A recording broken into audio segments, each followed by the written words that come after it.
بەناوی خوای بەخشندەی میهرەبان سڵاو لە ئێوە بێنەرانی خۆشەویست خۆشحاڵم کە لە دەرفەتێکی نوێ و لە ئاڵلقەیەکی نوێی جێکەوتایە بە خزمەت ئێوەی خۆشەویست گەشتمەوە. خۆشەویستان ئێوە سروشتی بەرنامەکە ئەزانم من هەموو جارێک ئەگەڕێمەوە بۆ لای ڕووداوگەلێکی گرنگ بۆ لای چەمکێکی گرنگ لەو چەمکە زیندوانەی کە لە ڕۆژگاری ئەم ڕۆمانە بەرکەوتەمان لەگەڵیا هەیە دێتە ناو ژیانمانەوە بە جۆرە لە جۆرەکان و بەرخوردی لەگەڵاکەین و یعنی هەر جارێکە چم بۆ لای هەر چەمچێک واز دەکەم کە زۆر ڕەبتە یاخود زۆر هەماهەنگی هەیە لەگەڵ ساتە وەختی ئێستامانە. بۆ ئەم جارە بابەتێکی زۆر گرنگ باس دەکەم، ئەویشەوەیە کە فتوا لە هەرێمی کوردستان لە چ دۆخێکایە، چونکە بیرمان نەچێ فتوا جۆرە لە جۆرەکان لە ناو ژانی هەمومانە هەیە و ژان بەتایبەتی زۆر بەسراوەتەوە بە ژانی کۆمەڵایەتی و ژیانی ئابووری و پێکەوەیمان، چونکە بنەمای خێزانی ئێمە بنەمایەکی شەرعیە، لەسەر بنەمایەکی شەرعیدا ئامەزرێ و ئاڵوێری و ئەوەی کە ئێمە ڕۆژانە مامەڵی لەگەڵاکەین و پەیوەندی بە ژیانی ئێمە وەکو قووت دیسان پەیوەندی بە لانی شەرعی و حرام و حەڵاڵەوە هەیە. بۆیە فتوا بابەتێکی زۆر زۆر گرنگە، هەمومان بەبێ ئاستی جیاواز و بەبێ ئەوەی کە تۆ لە کوێ ئەم کۆمەلگای لە کوێ ئیشەکەیت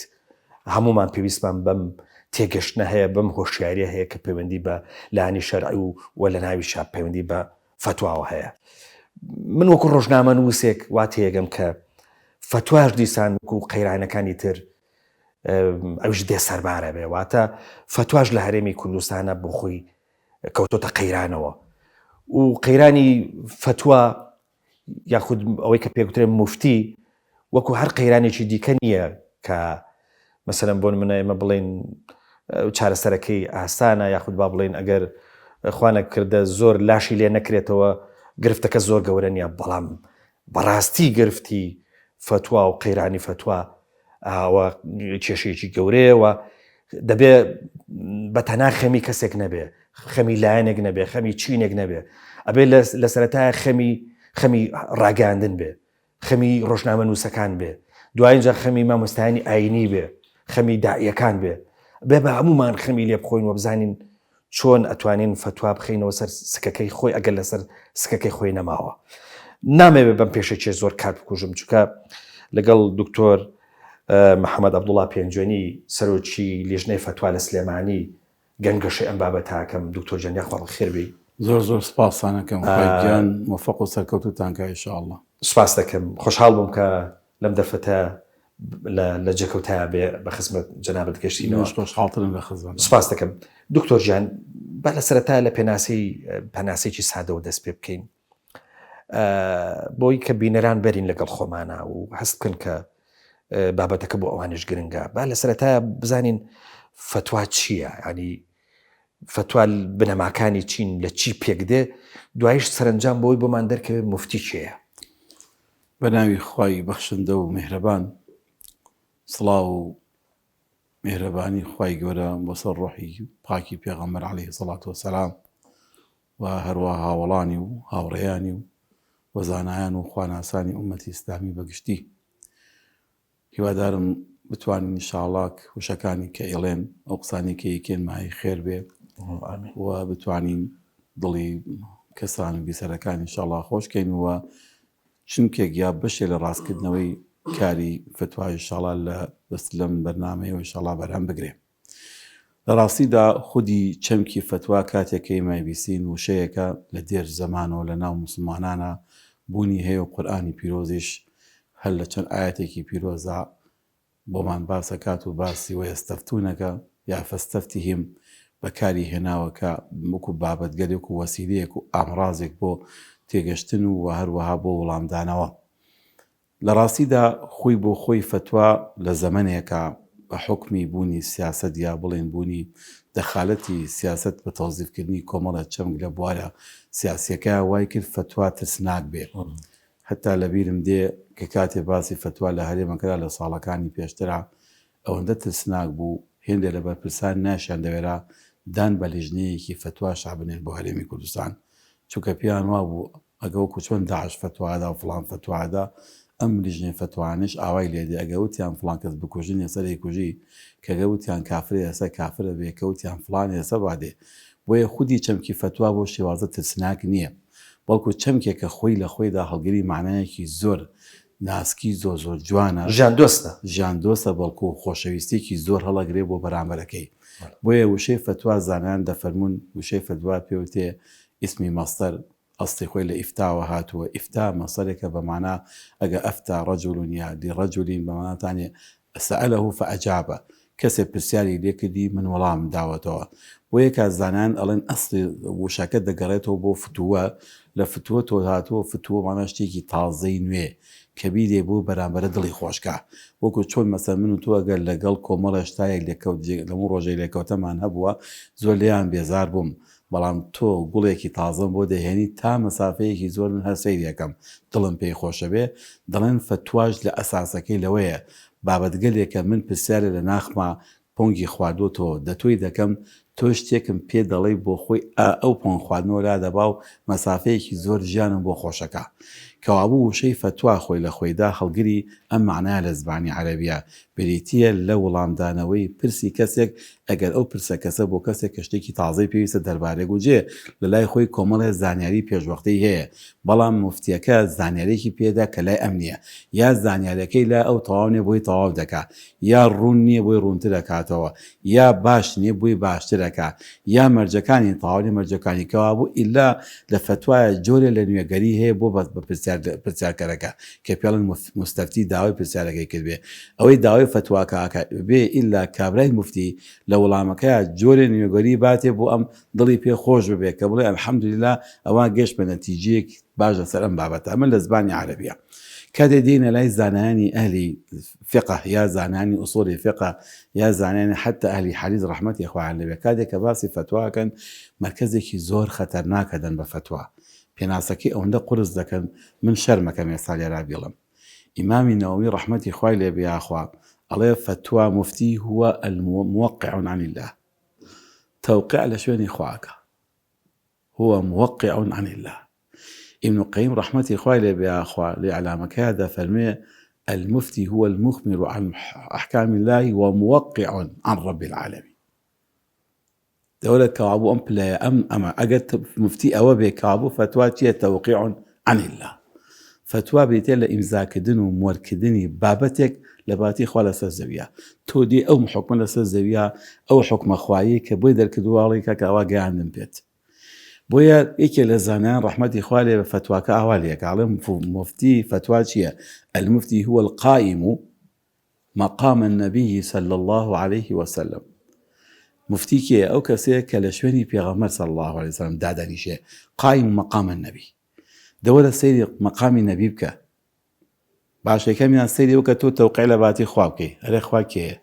الله كي ربي عالمين حكيمة عدل لطيفة باشا أم الله يا صبورة شكورة بمهم صفة جوانا نو خوانا خوازا من توقعكم كده يكي لو صفة تانية لك دار كرت أبيتش كارساتي بنمو وهي ئەگەر سری ئەو پێناسانەکەی ئەبێ میسان بگری یعنی دەبێ خۆتی بڕاکەی لێرەوە زانی بۆچی شافعی و عێراق بەجێ هێڵێ بۆچی فڵان زانە بە زۆر دەیکەن بە مفتی بۆ زۆرینی مفتی نابن چونکە بەڕاستی حکومەکە ئەمەنە قورسە مەقامەکە ئەمەنە گەورەیە ئاسان نییە کەسێ بێتەوە جێگەیە بۆیە کابوو فتوا دەفەرمێ قەڕافیە فەرمێ بریتێکی بێتێ لە بەیان و حکمی الله تعالى بإلزام أو إباحة بريتي لبرونكنوي حكم أخواريكان بوكا جاية وتاني ملزمية كواجبات ومحرمات ومكروهات يا تاني اشتبه حلالك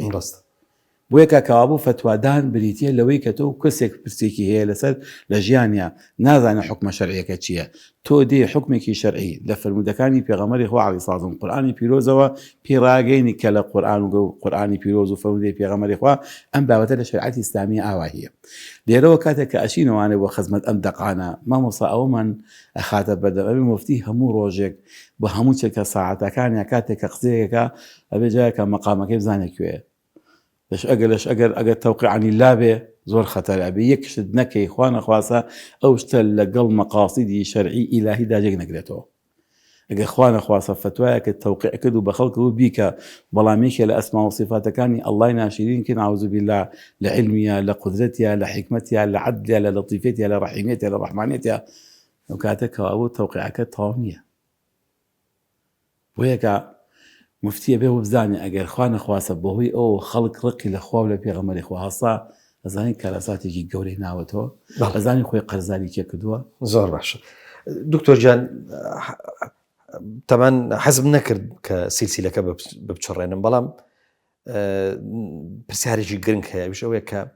فتوا بەم گرنگی و بەم بەهایەخ و بەم هەستیاریەوە حتممە نەبێ ڕێکخراوە بێ ئەبێ بە موئەسەسە بکرێ یعنی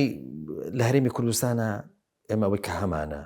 بە ناوی لێژنەکانی فتوا ئەوانە بە دامەزراوەی کراوە. بەڕاستی داوکو دامەزراوەیەکی تەواو دامەزراوە بۆ معنا موئەسەسەیەک کە بە تەواو موئەسەسەیەکی پێکهاتە لە سەرۆک و لە جێگر و لە ئەندامەکان هەمویان پێکۆکو دەستگایەک هەتا ئێساکو دەستگاریان نەهاتەوە وەکو لیژنەکان سەر بەلەقەکان و لیژنەکانی بە شێوازێکی دانراو یا تەعینیان انتیخابات هەڵەبژێرە و دیاری ئەکرێ زۆربەی کات دانانی ئەندامەکان بەقەدەر کات انتیخاباتی یەکێتی زانایان لێوە دیاری دەکرێت بە ئەو ئەندامانی کە بەشدارن ئەو لانەی کە بەشدارن لە انتیخاباتی ڕێکخراوێکی زانایانە ئەوانی ئەندامەکان لە ناو لیژنەکانە دیاری زانشی مامۆستا مەبەست مێک شتە ئێستا لە هەندێک لە وڵاتەکان مەقامی مفتی مەقامێکی گەورەیە و هەموو کەس ناتوانێت بێ بە مفتی ئێستا بۆن منە لە ئێرانە بێ جگەلەوەی کە کۆمەڵێک پلەی بڕی بێت لەو عیلمانەی کە پێویستە ئەبێ هەتا هینیشەکان هەتا ینی تاقیکردنەوەی کە بێم تاقیکردنەوە بکاوە لێی دەربچێ ئەنجا ئەگاتە پلەی فتوا و ئەتوانێت فتوا بدا لە هەرێمی کوردستانە ئەم مامەڵەیە لەگەڵ فتوا و لەگەڵ مفتیان کرێت هەتا ئێستا نیمانە هەتا ئێساوکو موئەسەسەیەکی ئابۆ شێوازە و چەندجارێکیش بەڕاستی باس کراوە لە کاتێکی کانی لە ساڵی 2014 15 16 17 ئەمە زۆر بەچڕی لەسەر فتوا و لەسەر موئەسەسەی فتوا و چەند کۆبنێک لەگەڵ سەرۆکی هەرێم و لەگەڵ سەرۆکی ئەنجومەنی وەزیرانە کرد لەسەر ئەم بابەتە بیکەن بە موئەسەسەیەک بەڵام ئەو ترسەی کەوتم ترسە سیاسی لە وشەی فتوا هەبوو ڕێگر بوو لەبەر ئەوەی بتوانین بیکەین بە موئەسەسەیەکی بۆ شێوازە هەر لەسەر ئاستی لیژنەکان تا ئێستا ماوەتەوەکو خۆی بەڵام لیژنەیەکی باڵا دروست کراوە لە هەرێمی کوردستانە کە لە هەولێرە ئەو لیژنە باڵایە چۆتە تەقریبەن شوێنی ئەوەی کە کاروباری فتوا گشتیەکان لە ئەستۆ بگرێ و فەرعەکانی ئەوانی کە لە شارەکانە ئیشی شارەکان بکەن بۆ شێوازە تا ئێستا بۆ شێوازەمان نییە بەڵێن پلەیەکمان مرتبەیە دیاریکرێن حتا ئەمە چوینە ئوردون لە ئوردون بەڕاستی ئەوان لە دوای تەخەڕوج کەسێک کە خریجی علومی شەرعیە کولەی زانست سیستەمیەکان تەواوەکە ئەوان پەیمانگایەکیانێ ئەو پەیمانگایە پەیمانگای تەئهیلیە بۆ ئامادەسازی بۆ ئیمام و ئیمام و خەتیب و بۆ مفتیش ئەمانە قۆناق بەندی هەیە ئەبێ ئەوانە تەواوکە جا کەسی مفتی بە ئاسان ناوێتە مفتی ئەبێ ئەوانە هەموو تەواوکە و کەسێ بێ شارەزایەکی زۆر فراوانی هەبێ لە زانستی شەرعیە ئێمە بەڕاستی لەوەدا تا ئێسەکانە لە سەرەتاوین. باش دکتۆر جان بابەتێکی دیکەی گرنگ هەیە ئەویش ئەوەیە کە ڕاستە ئێمە لە باشووری کوردستان وا ئەزانم کە هەمومان مەزەبی ئیمامی شافعین ڕەحمەتی خوای لێبێ بەڵام بە خۆ دەزانێت گەر تۆزێک سنوورەکە گەورەکەی ینی بیکەین بە هەموو عێراق خۆی ئەو کاتە مەزەبی دیکەش دێتە ناوەوە و چۆنەڵێ ینی مەزهب و یاین زای جیاواز هەیە باشە ینی ئەمانە چ باخێکیانەیە یاخود با بڵێن مفتی چۆنە بێت ینی لە مەزهب و هەروەها لە ئاینزای جیاواز بڕوانێ مەبەستم ئەوەیە ئایا مفتی ئەو کەسە نییە کە چێتە دەرەوەی مەزهب ینی یەک تاکە مەزهب بەسەنتەر ناکە بەڵکو مەزهبەکانی تریش قبوڵەکە بۆ فتوایەک یاخود فعلەن ئەو یەک مەزهبیە کاریگەری لەسەر فتوا هەیە. لە ڕاستیدا خۆی ئەوە گەڕێتەوە جارێکە بۆ کەسێتی مفتی بۆ کەسێک کە ئێمەکەین بە مفتی کێیە ئەو مەرجانەی کە زانان داناوە بۆ کەسی مفتی ئەبێ کەسێکی سازبندی ئامادەکراو بێ بتوانێت بڵێن ئامڕازەکانی مامەڵەکردنی پێ بێت ڕاجیاوازەکانە. ئێمە لە ڕاستیە لە مفتی کە دیاریەکرد لە فقی ئیسلامیە زانایان ڕەحمەتی وەکو ئیمامی ذەهەبی دەفەرمێ وەکو مەسەڵەن خەتیبی بەغدادی دەفەرمێ وەکو ئیمامی نەووی ڕەحمەتی خوا لێبێ پێیان وایە خەتیب ئەبێ ئیلا ئیمام واتە ئەبێ ڕئیسی دەوڵەت هەڵبژێرێ مفتی ئەو دیاریکە بەڵام چۆن بە طریقێکی بە طریقی ئینتیخاباتە یا بە طریقی ئەوەی کە خۆی تەعینەکە بەڵام لە ڕێگەی خوبەراوە کۆمەڵی خەڵکی خەبیر ئەبێ بڵێن باشترین زانا شارەزاترن گونجاوتر باشە بە تەقواتر بە ئیمانتر بە تێگەشتوتر لەمانە کێ لە هەمیانە ئەوە لە ڕێ لەو ڕێگەیەوانێ دیاریەکرێ ئەمەیەکێکە لەو خاڵانە کە ئەڵێ تعین کرێ نابێ هەموو کەس بێ بە مفتی ئەبێ مفتی ئیلا و سەرۆکی وڵات ئەو ڕاو لەو دەوڵەتە خۆی دیاریکا و کە ئەو کەسەی دیارەکە باقەتر مفتی نین وەکو چۆن ئێستا ئیمامی لە سەردەمی خۆیان لە سەردەمی بەرسا ئیمامی شافعی ئیمامی نەوەوی مفتیە بێ خۆتر لە شامە چەندها زانێتی تیا چەندها عولەما هەیە ئەوانتر فتوا نادەن لەش لە عێراقا مەسەڵەن مفتیە چەند کەسە دەرکەوتون بۆ دەرناکەوە خۆ باقیتر عولەمای تر نەبووە هەیانە ڕەئی زۆر عەجیبیشی هەبووە بەس وەکو مفتی دەرنەکەوتووە لەوەرچووکە فتوا ئەبێ بەڕاستی مفتی دیاری کرێ ئەمە نقطەیەکە گرنگە نقطەی دووەم کۆمەڵی ضوابط هەن بۆ فتوادان کە مفتی پێویستە کە ئەو ضوابطانە بزانێ یەکێ لەوانە کە ئیبن قەیم ڕەحمەتی خوای لێبێ لە ڕیسالەکەی خوای هێنێ ئەفەرمێ مفتی ئەبێت دوو دانە فەهمی هەبێ ئەگەر ئەو دوو فەهمەی نەبێ ناتوانێت فتوای باد و دقیق لەگەڵ فتوە لەگەڵ ڕاجیاوازەکان مامەڵە بکە فەهمێکی واقع لەو شوێنەی کە ئەژی جایەکە بزانێ لەکوێ ئاژی چه وڵاتێکە چ جێگەیەکە دووهەمیان فەهمی ما یەجیب فی الواقع عالم شوێنی کە منیتیام لەم وڵاتە لەم ژینگەیەدا ئامە مۆز ئێستاوە چی واجبە بیڵم ئەبێ من چی بڵێم لەم هەموو ڕاجی ئەمە ڕام هەیە دوو سێ ڕائیم هەیە دوو ڕائیم هەیە دوو مەزەبم هەیە سێ مەزەب هەیە کامیان لێرەدا واجبە بیڵێم ئەمە نقطەیەکی گرنگە کە ئیبن قەیم فەرمی ئەگە ئەو دوانەی نەبوو نابێ فتوا ئەوە پرسیارەکەم دکتۆر جان بەس بە یەکشت جایسەر وڵامی و پرسیارەی جەنابێ لێرەوەی سەر ضابطێکی تر ضابطێکی تریشی داناوە ڕەحمەتی خوای لێ بێ ئاخوا هەر لەو بۆ ئەوی کە لەگەڵ ئەم مامەڵە جیاوازان چونکە ئەبێ وات تەسەوورکەی مەزاهیب ئیسلامی کە ئێمە ئەمڕۆ ئاجیاوازانی کە هەمانە خەلفێتێکی زانستین وەکو دەرمانخانەیەکی گەورە واتانێ ئەم دەرمانخانەیە بۆ هەر نەخۆشیەک سێ چوار عیلاجمان هەیە دەرمانی تابێت دانراوە سێ چوار دۆسنج هەیە عیلاجیم نەخۆشیە بەڵامە پێشەوە سێ دکتۆر تەشخیصێکە ئەم نەجۆرە نەخۆشە کام لەو عیلاجانی بۆشێ نابێ هەرسە بناوەکەی پێ بڵم چێ لە خۆی پڵێ ئەو پاکەتە جوانیان بەرێ وڵاوە خۆمتی زۆر باشە لەوانە بیکوژێ چونکە ئەبێ مفتی تەشخیصی نەخۆشیەکەیەکە وەکو ئیمام ئەحمەدی کوڕی حەنبەل ڕەحمەتی خوا لێ جاری وایە لێک بابەتە 5 فتوای داوە لێک مەوزوعە بۆ شخصەکان کە هاتوون بە گوێرەی ئەو واقعی و شخصەکە و پێداویستەکەی عیلاجەکەی بۆ داناوە نەک ئەوەی کە ئەم تەنها دەقێکی لەلاو هیچی تر ئیمامەکە مفتیەکە ئەبێتی تەشخیصی نەخۆشیەکە بکە ئەمجا عیلاجەکان دواوە کە مەزاهیبەکانن هەمیان بەڵام ناکرێ مەسەلا ئێمە بڵێن بێمەزەب بین مفتی نابێ مەسەڵەن بڵێ وەڵام من بێمەزەبم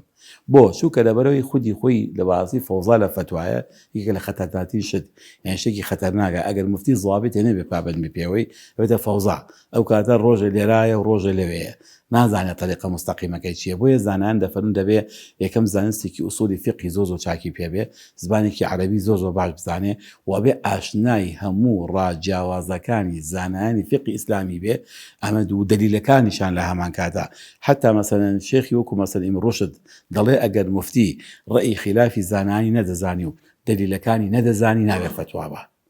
چونکە ئەو مفتی نییە ئەبێ بزانێت سەبەبی خلافە بۆ یە کتێبێکی داناوە بیدایەت المجتهید ئەو کتێبە کە دایناوە یەکێ لە قسەکانی ئەوەیە ئەگە کەسێک چووە سەر مەنەسەی ئیفتا بێم کتێبە بخوێنێ ئەڵێ بۆی بزانێت کاتێک کە ئەڵێن قالە شافعی لەبەر چی ئەڵێ ئەمە حرامە ئەی بەشی ئیمام مالیک ئەڵێ حرام نییە سەبەبی ئەم دوانە بزانێ ئەمجا کاتێک کە سەبەبی زانی لێرەدا ئەم مامۆسا مفتیە دێ شافعی مەزەبە بەڵام ئەمڕۆ زانی ئەم ڕێی شافعی لێدا ناتوانێت تەوزیف بکات بۆم پیاوە ئەچی ئیسفادە لە ڕێیەکێکی ئیمام مالیکەکە ئەبە بەڵام نابێت فەوزا دروستکە بە ئارەزوی خۆی تێکەڵیانکە چونکە ئەمان دوو ڕێژ هەمووشی نەسی فەرمودەی پێغەمبەری خوا عەلەیهی سڵاتو وسەلام هی دەلیلی قورئانە خۆ ناکرێ ئێمە بکرێ بە گاڵتە بازار ئەبێ بکرێ بە شێوازی ضوابطی زانستی ئیشی لەگەڵاکەی بۆی ئوسولی فقه لەگەڵ مەقاصیدی شەرعیە دوو دانە میسطەرن دوو ڕاستی ڕێکن تۆ توانی خەتەکان بەکاربێنی دەقەکان بەکاربێنی بەبێ ئەوەی ڕێیەکەڵی ڕێیەکی تر دەستخۆش دکتۆر جان بابەتێکی دیکە هەیە ئەویشەوەیە کە فتوا هەر کۆمەڵک بابەتگەلی دیاریکراوە گرێتەوە مەسەلەن بۆن منە ئەوە حرامە ئەوە حەڵاڵە یاخود هەموو ئەو ئەمر و نەهیانەش دەگرێتەوە کە مەسەلەن ئێمە لەسەر زاری مامۆسای ئاینی و بە تایبەتیش داعیەکان جۆمان لێبێ بەریەکەوین مەسەلەن ئەڵێ ئەو جلە لەبەر مەکە ئەڵێ ئەو خواردنە مەخۆ ئەمە لە بابی مباحشە لەوانەیە ئێستا ئەم فۆرمەی من کە لەگەڵ جەنابتا دانیشتون و قساکەین بە دڵ یەکێک نەبێ ڕەنگە داعیە کەسێتەوە بڵێ کاکەوە جلی تۆ نییە ئەوە جلی مسڵمان نیە ئەوە جلی نازام چییە یا مەسەلەن بۆن منە خواردنێکی بەدڵنیە لە خواردنە مباحەکانە یا مەسەلەن بۆن منە پێت بڵێ هاوڕێیەتی فلان کەس مەکە لە فلان گەڕێکدا مەنیشە لە مەسەلەن بۆن منە سەفەر بۆ فلان وڵات مەکە فتوا ئەمەشەکرێتەوە یاننا ڕاستی دا خۆی ئەوە یەکێکە لەو خەلە لە گەورانی کە هەیە کاتێک کە داعی لەگەڵ مفتیە بێ شەڕەتێکی هەبێ ئەسڵ وایە مفتی مەرجعی دوعات و مەرجعی طبیب و مەرجعی کاسبکار و مەرجعی عیلە ڕاگەیانکار و حتا مەرجعی سیاسیشە ئەبێ ئەویژە پرسی پێ بک بڵێ لە مارەسی سیاسی ما من کۆمەڵی یاری هەیە بیان کەم نیان کەم کابرای داعیش ئەبێ بڵێ کاکە من کۆمەڵی شت هەن موعیزە وعازەکان ئالەمانە کۆمەڵی بابەت هەن بیان لەمیانیان لێم ئەوانە ئیشی ئەو نین ئیشی مفداعیەک ئیشی مفتی مەسەن طبیبێک ئیشی کەسێکە پیشەوارێکە ئیشی خۆیەوەتانی لەو بارەیشکە داعیش شێتانی موعیزە بکە وعازکە خەڵکی دین بۆ خەڵک جوان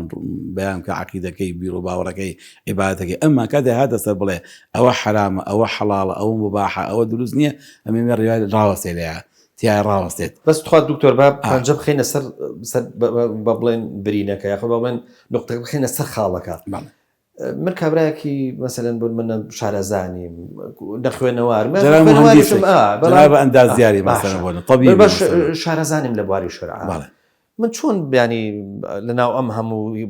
بارودۆخ و لەناو هەموو کەسە جیاواز و مۆق و مۆقۆیە چۆن بگەڕێم کەسێک بدۆزمەوە کە فتوایەکەم بۆ بداکە دقیق بێ فتواکەوە بزانم کە ئەم کەسە مفتیە من لە سوشال میدیا مەسەلەن جاری وایە ئەگەڕم بە دوای فتوایەکە ینی بە کوردەکەی چۆن ئێمە ئەو فتوایە لە شوێنی خۆیان مەسەلەن بۆ نونە وەرگرینەوە ئەو ڕێگە شەرعیە کە مەسەلەن بۆ منە بە دوایە چین لە ئێستا چی بکەین بە هاوڵاتێک بڵێن کاکە تۆ لە ئێرە وەرمەگرە فتوا بەڵکو ئەلێرە وەریگرە لە ڕاستیدا ئەمە قسەیەکی زۆر جوانە ئێمە ئەممان دایمە وتمانە بە خەڵک خۆی دەڕاستیە کەم جارێکا بێ بزانین ئەوەی کە پێوە تێ مفتی کێیە خۆت باسماکە مفتی بەڕاستی هەموو کەسێک مفتی نییە شەرت نییە هەر مامۆسایە پەیجێکی دانابوو قسەی نووسی و مفتی بێ ئەمە چووکە مفتی ئەبێت کۆمەڵە کەرەسەی تایبەتی خۆی هەیە هەر کەسە جار ئەوانەی تیابوو ئەو کەرەسانی هەموو پێبوو لە زانستەکان هەر هەمووی و لە خیبرا کە هەی بێ و لە شایەتیدانی کۆمەڵی زانا بووی ئەمە جارێکە بێ ئەمانە پێویستە ببن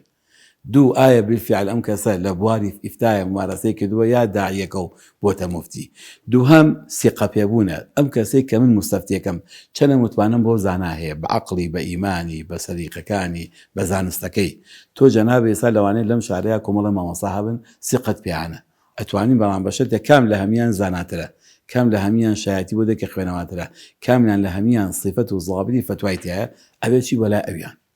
پێویستە تۆی مستەفتی و ئیماندارێک لە وەرگری ئەو ڕعەکان کێیە بۆیە کە حتا گەلە زۆر دەکات دوو ئیمامان هەبوو کامیان وەرە ئیزاتە بێ ئیمامتیمان بۆ بکە کامیان علمی زیاتر ئەبێ ئەو پێشکەوێ نەوەڵا کاکە بە خوار کەسێکمان بێ ئەوە بەڕاستی لە فیقی ئیسلامی ئەڵێ ئەمان ئەولاتە لە تەعامیان بۆیە تۆش بێ کۆمەڵی ضابطت هەبێ یستەمیعون القول فیتبعون احسنه وەکو قورئان کۆمەڵی ضابطی بۆ داناوین دائما ببیسە سیرکە جوانترینیان باشترینیان هەڵبژێرە مەبێت تۆی داعیش ئاوا بکەی ئەم داعی و دوعاتانە مەسەلەن نابڵێ وەڵا هەرچی لەگەڵ میزاجی منە گونجا ئەوم قبوڵە هەرچی لەگەڵ میزاج و حیزبەکەی من و جەماعەتەکەی من نەبوو قبوڵم نییە ئەمە گوناهە چونکە بەوەی کە لە جەماعەتی من نەبوو نابێتەوەی کە خوا لەخواست خراپ بێ هەر لەبەرەوەی کە لەسەر مەزەبەکەی من نییە معنایەوە نییە زانانیە ئەبێ ئاگامان لەوە بێ لەوانە کەسێک هەبێت لەگەڵ حیزبی من و جەماعەتی منی شانە بێ و وەکو منی مامرەت نەکا بەڵام لە ڕووی عیلمیەوانێ پیاوێکی پێگەشتووە زانایەکە مەرج من پێویستە بچمەوە خزمەتی وەکو دینم وەکو وەرعم بۆ قیامەتم پێویستە بچم بۆ لە ئەو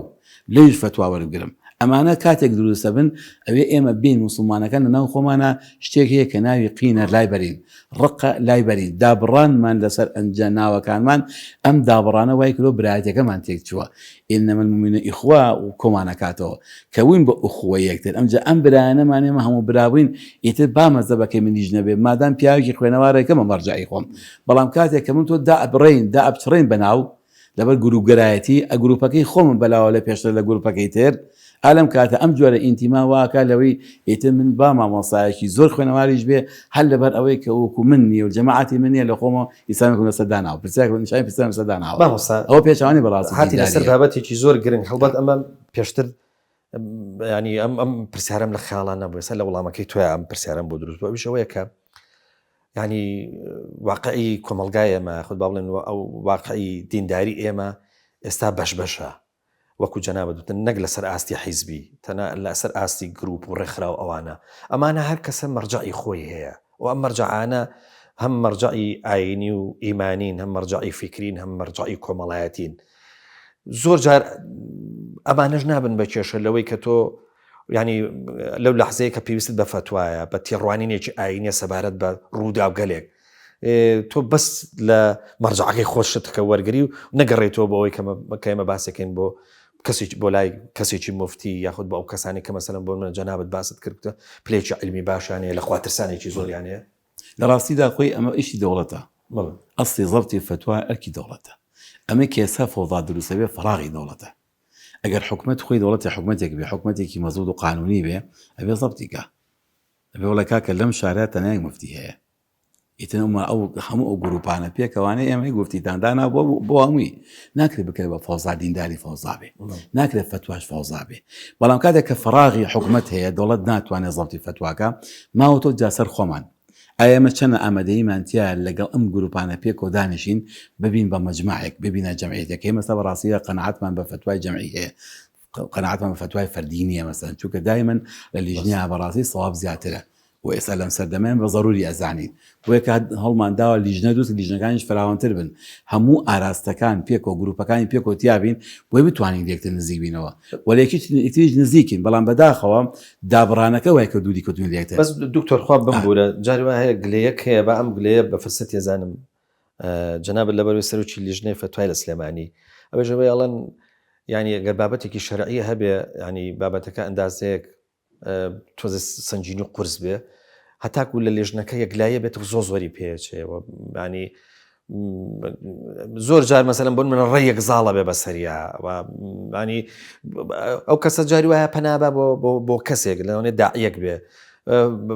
کەزانێت تەمان ئەو کەسێک کە دەردێکی هەیە کێشەیەکی هەیە ئەگەڕێ بە دوای ئاسانکاریە چی ئاسانکاری بۆ بکات لە ڕوانگەی شەرع ڕەنگە لەگەڵ ئەوە بێت ئەمە لە ڕاستی ئەوە منەگەڕێتەوە بۆ بابەتی ئەو کە عەرزم کردی مفتی کاتێکا دەبێت دوو فەهمی هەبێ ڕاستە لەوانەیە هێندێک جار هەبێ ئەو دوو فەهمە لە مفتیەکان دەست نەکرد چونکە ئەم لیژنانی ئێستاش کە داهەندێن شەر نییە ئەو واصفاتانی کە پێی فقی ئیسلامی ئەڵێتیابێ واقعا ئەو دەردە هەیە واقع ئەمیش خۆشم ئەڵێم کە هەیە بەڵام بەندە مەسائلیش هەیە بەڕاستی تۆ هێشتا زانیاری تەواو لە سەرەتای شتە تازەکان کە دێتە پێشەوە من زانیاری تەواوم لەسەری نییە بە خەبەری تەنها تۆش ناتوانم بڕا بم ئێستا مەسەلەی وا هەیە بابەت هەیە 3 دانە ساڵە بە شوێنیەوەم 3 ساڵە تا ئێستاش ناتوانم قسەی تیا بکەم بۆچوو کە ڕاستجیاوازە زانستیەکان لە دنیاش و لەوەنشا دوو بۆچوون تا ئێستا لا نەبۆتەوە ئێگە من ناتوان دووبوونەوە یەکلانێت بێت کاو لە دوو قسە بۆسەوە ئایا نا ناتوان نەبڵم بڵم نا بۆ چووکە بابەتەکە خۆی لە ڕووی زانستیەوە معریفەی ئینسان لە بەرامبەریە هەر ئەوەندەی لێ ئەزانێ ئێستا بابەتی کۆرۆنا کە هاتە پێشەوە سەرەتا ئێمە چۆن تونگتمان زۆر فتوای توندمان بۆ کردووە ئیجراعاتێکی زۆر بۆ کاتر معریفەی ئێمە هەر ئەوەندە بوو لێ دوایی ودەودە کە خاو بوویەوانێ فتواکانیشمان خاو بوویەوە دەودە بۆ چووکە تۆ لەسەر ئەساسی معریفەی تۆ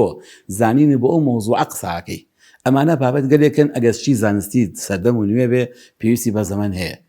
ئەوە نابێت کاورە پەلە بکالێم مەسەن زەلامێکە دێ وەلاڵە مامۆساوەڵات دراوێکی ئاوە پیا بووە معاملەی پێکە من چەند جار دراوەکە بناسم بەڕاستی هێندە معاملە هاتە کوردستانەوە من تە ڕۆشتم تا شوێنم دۆزیوەتەوە چون خۆم معاملەکە زم بابی کەم زام چییە دەستم پێکرد و کەسەکان دەست پێکەن تا داخڵە بم بۆی لێ حاڵی ببم من نابێ بەڵام وەڵای ئێستا بڵم بەخوا حرامەمەیکە من تا نەزانم خودی معاملەکە چیە بە فتوا نەدەم دێ مەسەن لەوانە کەسێکی لە ماڵەوە مامۆستاکە سەڵی حرامێکە خۆی هەر نازانێت ئەسڵ لەوان شتێکی حاڵی نەبێ لەوانەیە هەر بە عامتی وا باشترە بڵم حرامە ئەوە ئاسانترە بەڵام بەڕاستی ئەگە بدەوێت و بگەیتە حەقیقەت پێویستە کابگەڕی بەشم زانیاریە معلومات کۆکەیتەوە هێندێ معاملەی مەسەن بازرگانی هەیە لە کوردستانی خۆمان ناکرێ شتێکە مەسەن لە بۆرسەیە لەو دەکوێ من خۆم چوومەتە بۆرسە دانیشتم ڕۆژ وایدانە مانگی ڕەبق هەفتەی دوودان ڕۆژ ڕۆشن بۆ خۆم ئاوەسا وازانین بازرگان نەبووم بەس بۆی تێگەم زان لە وەسایە چ جۆرە معاملەیەک کامی ڕاستەخۆیە کامی ناڕست کامە وەهمیە کامە وەهمی نییە ئەو بە دەفتەر نووسیمە لە لای خۆم ڕۆژی ئەوەندە سعات ئەوەندەوە چ فرۆشە ئاڵتونەوە فرۆشە کیلۆ بوو بەوەندەوەڵان کیلۆکە ئەسڵی نەبوو تەنها ڕقەمە ژمارەیەکە ئەمانە تا لە مەحاڵی نەبم ناتم لە خۆ بڵە وەڵا بۆرسە غەڵەتە بەڵێ ئەمە بابەتێکە ئەگەر فتواکە بابەتەکان شتی ئاون زەمەنیەوێ بەڵام هێندێ بابەتیش هەیە لەوانێت زەمەنی نەوێ بەس مفتیەکان مامۆستاکان ناوێرین سەرەسەکەن بۆ چونکە لەبەروی حکومەکە حکومێکی شەرعی قورسە و کوو دەبەربردی منداڵ مەسەر بۆ نمونە منداڵێکە کەسێک گەڵێ من لە سۆنەرێکی کردووە ئەڵێ وەڵا سەری نییە دوای نێری بۆ یای کەسێکی تر لە مامۆستا بەخوا شتێک دیارە بەس تەواو نییە سۆنەری سێمیش تاکی دێکاتەوە لەم کاتە توانین بە سێ سۆنەر تۆ بڕیابێ ئایا سۆنەر وەسیلەیەکی زانستی قەتعیە نەخێر کە قەتعی نییە ئەگەر من فتوام دا بەتیابردین دوایی وانە بوو ئێمە کە هەمانە وتمان تیامە بە کە تەقبولی دوایی لەدایکەوە کەسێکی ساق و سەلیم بووە ئالێرایە تۆ ناتوانین خێرا فتوابی بۆ چووکە ئەم قەزیانە قەزەیەکە بەشی قیامەتی تایە کە لە خۆی تەسێ بۆ قیامەتی خۆی ئەمن نمونن زۆر لەلایە مەسەل لەو بوارەیەکی لەوانە خاتونێکی بەڕێز و لە بەرنمەیە کافێک و لیقایەکمان کرد دوایی کە تەواو بوون لە بەرنامەکە وتی مامۆستا حەز دەکەم نەڕۆی ئافرەتەکە سفوریش بوو بەڵام دیندارێکی تیا بوو نوێژ و ڕۆژویە کرد وتی مامۆستا من قەزیەکەم کردووە نەگەڕامەوە بۆ فتووە هیچ لە ڕووی شەعی گوێم نەداوەتی مناڵەکەم تیا بردووە ئێستا سێدانە مانگە هەموو شەوێ خێتە خۆمەڵە دایکە بۆچی وا لێکردم ئێمە با بە ئەمە ئەتوانم منێ بێ بە لامە خێرا بڵم ڕۆتیابەرە ئەمە مۆزوعەکە بێ ئەو کەسە مستەفتیش بزانێ و فتوواچیەکە بزانێت کاکە مامۆساش دینی هەیە مامۆساش ئەبێ خدمی قیامەتی بخوا مامۆساش ئەبێ بگەڕێ ئەم مۆزوعی بۆ یەکلا بێتەوە بۆیە کە ئەم بەشە تاخیر بوونانەی بەشێکی پەیوەندی بۆ لایەن هەیە خۆش زاباتەوە مامۆستا سپاس دەکەم تەوان نینەکی ئەسیر بڕاست دەکەی مچڕکە بە گیانمە هات دکتۆر من ڕۆژنامە نووسێکم ئەبێ ئاسۆی پانۆراما کۆمەڵگاکەم هەمووی ببینم بۆ دڵنیام تۆش مامۆسایەکی ئاینی و کەسێکی معتەبەری و هەروەها چۆنەڵی سەرۆکی لێژنێ فتوای دیسان تۆش ئەمە ئەبێ ئەم پانۆرامایە لە دیدی جەنابیشدا هەبێ حتمما مامۆستا ئێمە لە نیشتیمانێکی بچووکە ژین بەس فرە ئاینین مەسیحیمان لەگەڵاژی کاکەیمان لەگەڵاژی یارسانیمان لەگەڵاژی ینی دینی جیاوازمان سوزانم ئاینی جیاوازمان لەگەڵایە خۆ ئەگەر تعبیرەکەم دروست بێ لە کەسی موفتی کەسی مسلمان ئەبێ وا بیرکاتەوە کە کۆمەڵگاکەی یەک بەس مسلمانی تیاژی لە لەحزەی فتوادانە بەس ئەوانی لەبەرچاو بێ یاخود بۆی لەمسی شعوری ئەوانیش نەکەی ینی یاخود بەڵکو ئەو پانۆرامایی کە ئێمە باسێکین ئەو بەرفراوانی کە ئێمە باسێکین دەبێت ئەوانش ببینێ بۆی کۆمەڵگاکەی تووشی پشێوینەکە ئەوەی کێکە لەو قسێکە پێم وتی بقیمە فەرمێ فەهمی واقع یەکێکە لە واجباتی موفتی ئەبێ بزانێت لە کوێژی لە چه شارێکایە هەمووی مسلمانن سەیەکی مسلمان دوورە سەسەی مسلمانە چەند التیزامیان هەیە چۆن التیزامەکەن بە چه قسەیەک التیزامەکەن لەوەرە بەڕاستی کاتێک ئێستا لەم شارەژین ئێمە هەموو ئەگەمە لە هەموو ئەوانەش هەیە ینی ئەکاتێک کە قسە گیژەکەی ڕەچاوی هەموو حاڵەت تا مەسەن لەگەڵ زۆربەیشانە پەیوەندیمان هەیە لەگەڵ زۆربەیشی لەوانە پەیوەندی تایبەتیمان هەیە قسەکە خۆ بێت ناچێت بە قەوسێک مەسیحیەکانی هەرمۆتە وەختی خۆی مەلای گەورەیان بە مەلای خۆشیان زانی بەڵێ ینی تاو ئەندازەیە بەڵا تا بچووکە مامۆسایانی موفتیە بێ وەڕاستی وا مامەڵە بکە ئێمەش الحەمدولillah هەر لەگەڵمان ئێستا عەلاقەمان کێشەیەک مەسەلەن ساڵەکانی 2000 و تقریبا 18 بوو ئەحەڤۆ 18 بوو شتێ لە کوردستان هەبوو حاڵەتێ دروست بوو تەبشیری ئەو شتانە خەڵکە چوو لە سۆشیال میدیا قسەیە کرد ئێمە نەچی وا بکەیت ئێمە چوین لەگەڵ کەنیسا قسەمان کرد زۆر بە جەوێکی خۆش و برایەتی و چاشمان خواردەوە و مۆزوعەکەشمان زۆر برایانە حەل کرد بەبێەوەی نە ئەوان عەزێب بخۆن ئێمەش عەزێب بخۆین چونکە ئەمانە بەڕاستی ئیشی من ئەوەیە ئیش من ئەوە نییە چون لە سۆشیال میدیا مامۆستا هەبووی باشە بۆ لیژنێ فتوا نایەتە سەرخەت بۆ هاوار ناکە وتم ئێمەشی سیاست ناکەین ئیشی من بەڕاستی ئەوەتانێ بێم دڵی ئەویش ڕاگرن بەڵام منەچم و ئەبێ بەڕێزەوە چمە خزمەتی ئەویش بەڕێزەوە قسەکەم لێ وەربگرێ وبالفعل واشە ئەگەر مفتی وانە ئێستا مەسەلەن من ئەم جمعە لە شوێنێکا بووم لە جمعەی مامۆستایەکە سێ جاوتم ئەستەغفر الله چونکە لەسەر خەتیبەوە مامۆستا باسی تۆرێکی واتێکگە سێ وشەی بۆ بەکارهێنا ئیسلام نایە بەڵای بێئەخلاق و نازانم چی تۆ چی زانی وایە با کاو لە سەرۆکی وڵاتێکی گەورەش بێ بەس ئەم وشانە وشەی ئیمام نین وشەی مامۆستا نین من نابێ بەڕاستی ئەگە زبانی پاکم نییە نابێت زبانەکەشم ڕۆژێنەر بێ بۆ ئەو ڕیسالە ناگەین مەسجێکی زۆر زۆر جوان ئەگە پیاوە چاکەیەکی هەیە بە ئەو چاکەیە زەخکەمەوانە خراپەکانی بۆ خەمە بەرچاو بۆ شێوازە یعنی سێ جار لە ناخی خۆمان من وتم ئەی پێغەمبەرگیان بەڕاستی ئێمە تۆمان ناشرین کردووە ئەگەر خەڵکی قسە بە پێغەمبەرگیان بڵێ خەتای منە ئەو یەکێ لەو لیقانە کە من زۆر متەئسیر بووم پێی کاتێک کە جەماعەتەکەی فەڕەنسا جەماعەتی لیبیدۆ کە ئەو کایکەدە سەر پێغەمبەری خوا دروست کرد عەلەیهی سەڵاتو وەسەلام یەکێ لەوانە کە من لە جەزیرە مقابلەیەکەن طبعا ئیمانە هێند باچێ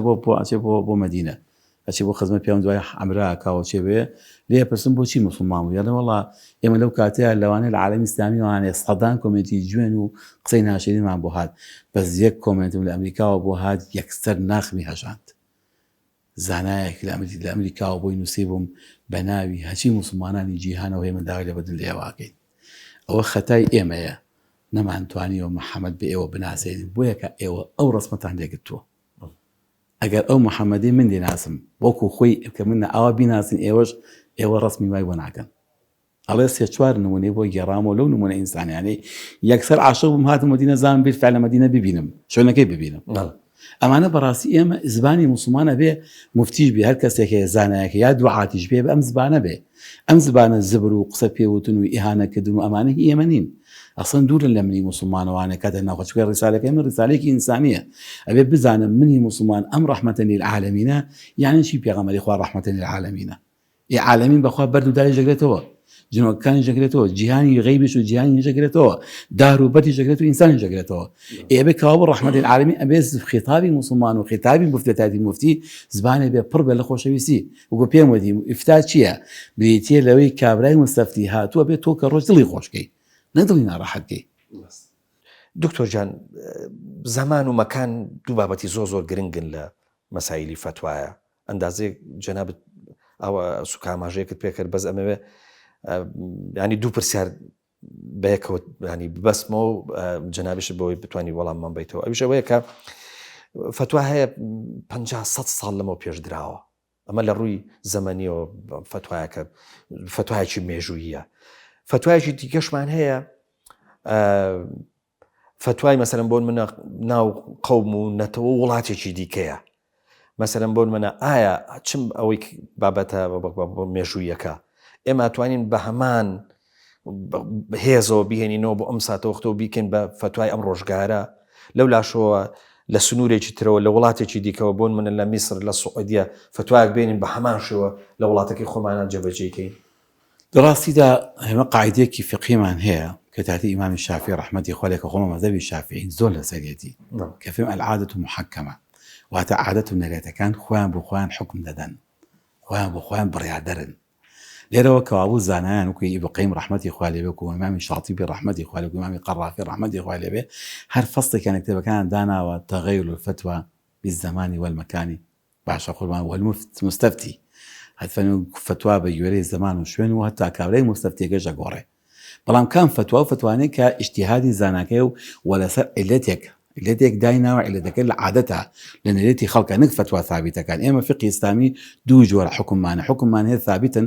واتە ئەمانە ناگۆڕن و نوێژ حکمی نوێژەکان فەرز و واجبات لە هیچ سەردەمەکان تا نوێژ هەر واجبێتی ناوێتە مباح نابێتە حرام حرامش كم محرم زينة حرام بوكس حلال نابي بضم حرامي كم ربا حرامه ما النص قطعي لقلايه والله هند فتاوى من هي زانا كان بجوري زمانات ما فهمك الشيخ ابن قيم رحمه الله عليه كادت بتيجشني زانا كان لسر عادته نريتي مثلا اما لبازاري امر لكاتي زوي كون مثلا وابو اجل حاكم ددقا ابو شاهد ابوايا بهاتا شاهدي ابوايا ميزري بسر ابوايا وابوايا ريشي بابوايا اجل ريش وميزري نبوا اقو فاسق هەبەدا کە نیمێزە جامانەکەی سەری کڵاوی لەسەرانەوە فاسق بوو بۆ چووکە نەرێتی و کەتەوا بوو هەرچی پیا و ماقوڵەکان وەچی پیاوی مەسەن تەواو بوو ئەوە سەری داپۆشیایە ئەوە گەنجێکی مەسەن هین بوو سەری ڕوت بوو لەبەرەوە دێ ئێسەکانە وانە ئێستا گە جامانەی بەسەرە بڵە ئەوامە نەخوێنەوەرە چوو عەرفەکە گۆڕاوە لە ئێستاە جامانە لەسەرابوون و مێزە لەسەرابوون و ڕیژبوون نایکا بەوەی کە کابرایەکی دامەزداوی مەسەن تەواو هەر کەسێکی ژەیە سەیەکی ڕوتە و ڕیشیشی نیە و سمێڵیشی نیە و بەڵام کەسێکی دامەزداویشە بۆ ئێستەیەکە فتواکە دەگۆڕێ لەو سەردەمایەوە توانە فاسقە ئێستا ناڕێن فاسقە ئێستاڵین کاکە شایەتیش دیە قبوڵەکرێ با سەریشی ڕوت بێ با ڕیشیشی هەر نەبێ ئەمانە فتوایەکن بۆ چووکە عادەتی و سەردەمە بووە مەسەڵەن بۆ نمونە لە کاتێکە کێسە لە بازاڕەکانی کوردستانی ئەمەیە بازم کۆمەڵی دوکان هەیە مەسەن پارە ئەنێرێ بۆ وڵات حەواڵاکە لەسەر حەواڵە پارە وەرەگرێ ئەم پارە وەرگرتنێمە چی بکە خۆناچی مۆی تەحلیل بکەین ئەڵێ مامۆستا چەمەگەم کاکە بە گوێرەی عورف عادەت زانن دەوڵەتەکانی دەوروبەر خەڵکی ناو شارەکان عێراق چۆنیەکە تۆ جواب بیکە بۆ چووکە لەبەرەوەی ئەمە ئەنەرێتێکە خەڵکی کاسبکارەکە دیارێکە منی مفتی وەڵام وەڵات $10 وەرگرا هێڵە مامۆستا کرێ خانەوەکە دوکانەکەم دەرنایەنێتەوە باشە قوربان ئەبێ ئەو خۆی دیاریکە بە گوێرە عورفی ئەو منتەقەیەکە تیاتی هەندێک معاملات مەسەلەن هەیە دیناری ئاسن دیناری مەسەن 250 مەسەڵەن 500 هەزاری 5000 ئەمانەمیان لە بەهاکان لە بازاڕە کەمترە مامۆستا ڕیبایان چووکەن کاکە کەسەی عورف و عادە دەگەین ئایا بالفعل لە بازاڕە ئەگە کەسێ 1000 دیناری بگۆڕێت بە دۆلار چەندێ دەنێ ئێگە 5 دەنێ چەندێ دەنێ ئێگە 25 بێ ئێگە 50 بێ مادام عرف عادەتەکە گۆڕاوە کەەوە نابێتە ڕیبا چونکە عادەتەکە وایە هەر کاتێ ئەمە قیمەتی و لەگە قیمەتی تدا یەکسان بوو ێوانە و کاتە بێتە ڕیبا يعني أبي بزان شو أما في أحكام عرفي أحكام عرفي عادة هالشيء سبنا ما عادت به بلا بيجوري زمانك بيجوري مكانك بويك كسك وها بوشي باجوايا مفتي مخصص به بو منطقتك بو ولاتك دواتل لشاركان إن شاء أو مفتي به دزجاي هبه يساق حكومتك مؤسسة ده يعني دزجاي فتوى مؤسسة مفتي ولات لخوار مفتي يعني مؤسسة هي بهمو شاركان لجنيك فتوى هي اوان قصدك برزك نواني تنها كوتاي قصه بزمزاي اي لسلمانه اوان اجتهادي اخوان كلو موضوعك بو شاري اخوان قصاكن لو شاري اخوان شعادتك هي شنريتك هي او فتواك ايدن بيقول شو قبو هندي عادت هي جوانا هاي قوري في غمر اخو عليه الصلاه والسلام من كاتم لاتمم مكارم الاخلاق خناهاتم هالشي اخلاق بيقور زۆر باشە دکتۆر جان بابەتێکی دیکە دێتە پێشەوە ئەویژەوەیە کە لە ڕۆژگاری ئەمڕۆیە بە خوددەزانی تەلەڤیزۆنەکان کاریگەریی زۆریان هەیە جارە ناسمە ناو سوۆشال میدیا دوای ئەوە پرسیاری سوۆشال میدیاشەکەم ئەویژەوەیە کە زۆر جار بەرنامە ڕاستۆخۆ ئەکەن و بەرنامە مامۆسایەکی بەڕێز دێ خەڵک تەلەفۆنی بۆەکە خەڵک بیر لەوە ناکاتەوە کە ینی چ پرسیارێکی هەبێ پێویستی بەچی بێت ینی پرسیاری ئەوەکە ئایا دەکرێ هەموو پرسیارێک ڕاستۆخۆ وەڵام بدرێتەوە ئەمەش نابێ بە فتوە ئەویش لەو کاتە ئەویش دەوری مفتی نابینێ کە ئەو پرسیارانە بۆ دێ وەڵامیانەداتەوە و پێویستە حەزر لە چی بکە ینی من کەم بینیمە مامۆسایەک بڵێ وەڵی من ئەم پرسیارە ئێستا وەڵام نادەمەوە یا نایزانم بەڵکو هەمووی وەڵامەداتەوە ئایا ئەمە بەش بە خۆی دیاردەیەکی خراپ نییە دەڕاستیدا ئێمە دەمێکە یانە سەرەوە دقیقاً بڵێم 10 ساڵ زیاترە بێ کەوتمانەوە فەوزا دروستەکە لایانی ئیجابیشی هەیە و لایانی نەرێنووس لایەنشی ئەرێنیشی هەیە بەڵام بابێن دراسی بکەین زانی ئەرێنەکەی زۆرتیان هەرێنەکەی ئەمە یەکێکە لەو خاڵانە کە بەداخۆی لە وڵاتی هەڵسەنگاندنمان بۆشتمان نییە تێکێشی ئەگەر دەستگایەکی و کوشتدان شەریعەکان کۆلێژەکەمان هەیە جاواجاری ئیشەکەی لەسەرەوانە بەس ئەمە ناچێت دەبواری جێبەجێکردنەوە و حکومەت بێ دەستگای جێبەجێکە ئەزانین کە بەسەن بەحسێک توێژینەوەکەین لەسەر مەسە بۆ نمونە 10 بەرنامە یا 20 بەرنامە وەرەگرین بە کۆمنت و بەسەخشەکان ئەخوێنینەوە سەرەکەین نەرێنەکەی زۆرتر لە ئەرێنیەکەی لە ساڵ 60 مەزە هەفتای نەرێنی لە ساڵ چلی مەسەریە لە ساسی ئەرێنیە ئەمانە بەڕاستی بەشێکی ئیجای بەشێکی سلبی بەڵام چۆنە باشتر وایە متماگە هەگە هەر بڵێن بمێنێ بەڵام ئەو مامۆستایانە کە دارن لەو جێگەیەدا تەنها بابەتە گشتیەکان وەڵام بنەوە ئەمما بابەتی تایبەت گەلێکە حکمی تایبەتیەوێ ئەو قسەی لێ نەکابڵێەوە چۆ بۆ لیژنەی فتووە بڕۆ بۆ دەستگای تایبەتی خۆی هاف چۆ سەر لە مامۆستا فڵانێک بە لە شوێنێکا بۆی پێ بڵێ چونکە بابەتە گشتیەکان کوندێز نوێژ و ڕۆژ و نوێژ و ئەمانە ئەوە حکمێکی عامە هەموو کەسەبی بیزانێ ئەماجێت چێتە سەر بابەتە عورفیەکان ئێدە سەر بابەتی مەعامەلە داراییەکان ئێدە سەر بە عەمەلی مەسەلەن کۆمەڵەشتی تری تایبەت ئەوانە بەڕاستی بێ مامۆستا فەرمی وڵایی ئێرە شوێنی ئەوە نییە بەڵام بەداخەوە تا ئێستا بەڕاستی ئەمەمان نەدیوە دوو بەڕاستی مامۆسای بەڕێز ئەمانە گە سەرنجی بین بەشێکی بوونەتە کارەسات دێن لە شوێنە يعني حتى من ئێمە لە لێژنەی فتوى هەڵی گەورە بین لە خەڵکەوە ئەڵێ مامۆستا فڵانکە دەوڵێت من نەچمەوە لەگەڵ تەلاقی لە خێزانی خواردووە نەچوەش بەلای مامۆستایە ئێستاوتی وەڵام مامۆستا فەرمێتی هیچ نییە تەلاقەکە بادام سوێن بێ سوێنە و دروستەوە ئیتر نەیتوە ئیتر نازان ئەم پیاوە زانێت سوێنە ئەخە بابە سوێن لە فیقی ئیسلامیە کۆمەڵێک مەرجی هەیە تەلاقی سوێن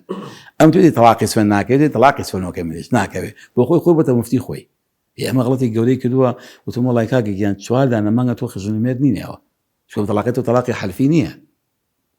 توازن ما قاو 4 دانه مانگا ام اف پیاوه لبخود لبهوی اول نشو پسای کلمه بوی فتواکای رادیو کو تلویزیونکوا 4 دانه مانگا لغی خزانه ظلمرنی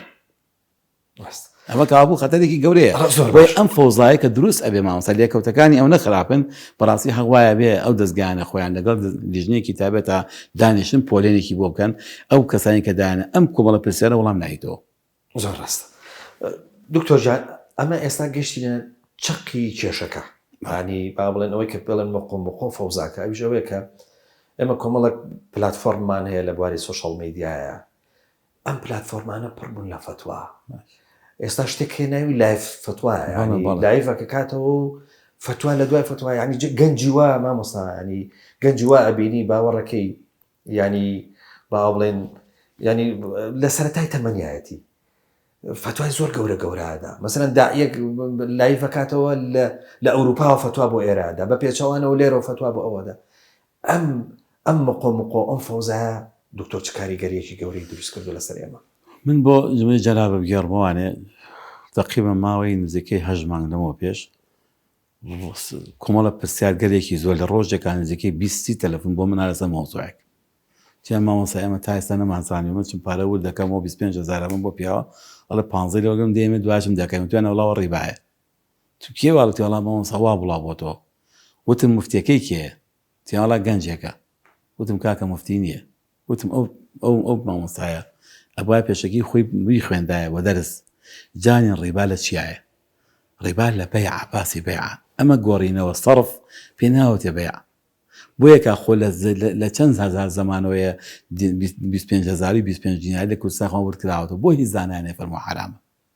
ئەمە فەقیرە چوو کە تێنەگەشت وازە جەڕەیەکی ئیمام ئەحمەدی کوڕی حەنبەلمانەیە ڕەحمەتی خوای لەبێ ئەی خاتە زمینی کە شوبهەی تا دروستەکە ئەو ڕێی هەیە زەقەکاتەوە بۆیە ئەم مەدا بەڕێزانە مفتی کە کاتی ئاوا فتوا داهان کارەسا دروستەکە لە بازاری ئەم سلێمانیا هەر لە ڕۆژێکا 30 دانە تەلەفۆن بۆ من هاتووە ڕۆژێ وتم کاکە هەمووتان بێن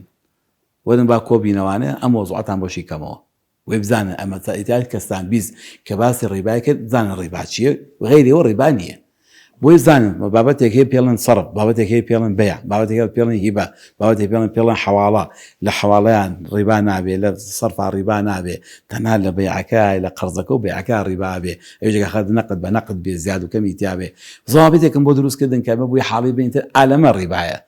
ئەمە کارەساتی گەورانێتەوە مامۆستای بەڕێز ئەو خەڵکە فەقی تووشی کێشاکە معاملەچی هەبووە فەقی وازی لە کۆم لە ئیشێکە ناوە ئیشەکە قازانجی هەبووە دوای 2 ساڵ ئەم جاهاتۆ مامۆستا من دروستە وڵای 2 ساڵ منم کردووە لەبەر مامۆستا فڵان کەسێ حرامە کاتێکیش کات ئەسڵا حرام نەبووە ئێ بابە تۆ شتێکی حەڵاڵ لێ حرام کرد ئێمە گوناهمانەگا لە ڕووی شەرعیەوانە ئەگەر خوای گەورە چۆن من دروست نییە حرامێک حەڵاڵکەم ئێگە حەڵالێکیشتم حرام کرد کوتانەکە کوتاوانی واتانە فەرقی چییە نابێ بەڕاستی مفتیە بێ و نە ئاسانکاری بێ وا بڵین ئەوەندە خێرا و سەرپێیی بەبێت تێگەشتن وەڵاهی من هێندە جار هەیە ئەگری مەڵم و چ جورئەتێکاوە ئەوە ئەگە تۆزە بزانێ مەقامەکەی مفتی کوێیە ئەسن ئەوە قساکە وەڵاهی مامۆستا جاری وایە مۆزوعی وا هەیە خوا شاهیدە لە شەوێکە من بۆ مۆزوعی گەڕام کە مەسە ماسی ڕوسوماتی بانقی بووە وەڵاهی بەس مەزەبی شافعیە 42 دانە کتێبی فقیم سیر کردووە وەی بزانم ئایا بالفعل بتوانم قسەیە بکەم بس مذهبي شافعي بيجي الإمام أحمد كوري حنبل أبو حنيفة رحمة الإمام مالك أقوال المعاصرين يعني دانش من بين دواعش حتى نجي بياني من خليك موضوع أبو أمجد دواعش من التلفزيون تما رسومات بانقي دوسة بمرجعنا شو فتوى هذا ما مصيبر أحسن نية قصة كذن بخلق أحسن نية حرام كذن لخلق أحسن نية باش هم جاوتون بابا نابي فتوى لكتاب نقل كين كشفت أنا ما مصادر فتوى لكتاب نقل كاب واقع نازل آية أو واقع أو فتوى في سيانا